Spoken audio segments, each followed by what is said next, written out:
Hello everyone, welcome back to my channel learning sociology in Bengali. Video শুরু করার আগে আশা করি তোমরা সকলে সুস্থ আছো এবং ভালো আছো। আমার ভিডিওগুলো এইভাবে সাপোর্ট করো, বন্ধুদের সাথে শেয়ার করো, লাইক করো অ্যান্ড কমেন্ট করো। আজকে যেটা জানবো সেটা হচ্ছে তোমাদের CC1, CC2 অ্যান্ড মাইনরের ক্যালকাটা ইউনিভার্সিটির সিলেবাস থেকে তোমার এমার্জেন্স অফ সোসিওলজি মানে সমাজতত্ত্বের উদ্ভবটা কী করে হলো, এটা কিন্তু খুব ইম্পর্টেন্ট একটি কোশ্চেন। কারণ সমাজতত্ত্ব জানতে গেলে সমাজতত্ত্বের উদ্ভব কী করে হলো, তারপরে তার কী করে ডেভেলপ হলো অর্থাৎ বিকাশ হলো, সেটা কিন্তু জানা দরকার। তাহলে প্রথমে আমরা জানবো সমাজতত্ত্বের উদ্ভবটা কী করে হলো। সমাজতত্ত্বের ফাউন্ডিং ফাদার অগাস্ট কোম্ট সমাজতত্ত্বকে প্রথম কি করেন নাম দিয়েছিলেন সোশ্যাল ফিজিক্স। পরে সে নামটি চেঞ্জ করে কি করেছিলেন সোসিওলজি বা সমাজতত্ত্ব। এবং আরও সমাজতাত্ত্বিক যারা তারা বলেছিলেন যে সমাজতত্ত্ব কিন্তু কি সোশ্যাল সায়েন্স। এবং অগাস্ট কোম সমাজতত্ত্বকে কুইন অফ সায়েন্সেস বলেছিলেন, কুইন অফ অল সায়েন্সেস মানে সমস্ত বিজ্ঞানের রানী বলে অভিহিত করেছিলেন। কারণ সোশ্যাল সায়েন্স অ্যান্ড ন্যাচারাল সায়েন্সের মধ্যে ডিফারেন্স আছে। সোশ্যাল সায়েন্স কি?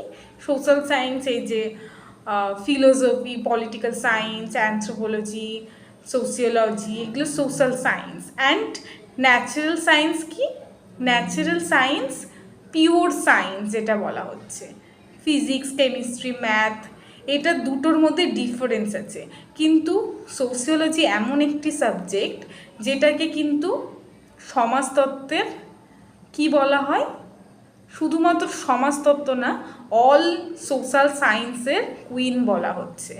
এবং সমাজতত্ত্ব শব্দটি দুটো শব্দ থেকে উৎপত্তি হয়েছে, একটা socius and logos, Greek word and Latin word. Socius means society and logos means knowledge. অর্থাৎ পুরো এক কথায় যদি বলি সমাজতত্ত্ব কি, সমাজতত্ত্ব হচ্ছে নলেজ অফ সোসাইটি, সোসাইটি সম্পর্কিত যা জ্ঞান সেটাই সমাজতত্ত্ব। মানে একজন সমাজের সদস্য হিসাবে আমরা যা শিখি এবং অর্জন করি সেটা সমাজতত্ত্বের মধ্যে থাকছে। এবং বিভিন্ন সমাজতাত্ত্বিক বিভিন্ন রকমভাবে সমাজতত্ত্বের ব্যাখ্যা দিয়েছেন। এবং সমাজতত্ত্বের যদি ডেভেলপমেন্ট বলি তাহলে অর্থাৎ বা বিকাশ যদি বলি তাহলে কিন্তু তিনটে মূল রিজন বা তিনটি মূল কারণ আছে। কি কি?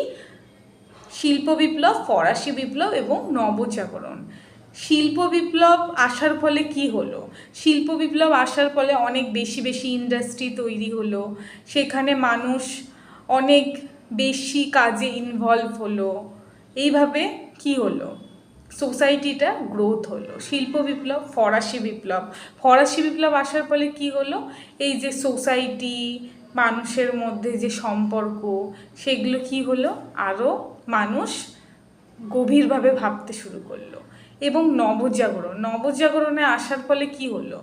এই যে আমাদের যে ইন্টেলেকচুয়াল মানুষ আছে বা সমাজতত্ত্ব একটা বিজ্ঞান হিসাবে যে প্রতিষ্ঠা সেটাও কিন্তু হয়েছিল।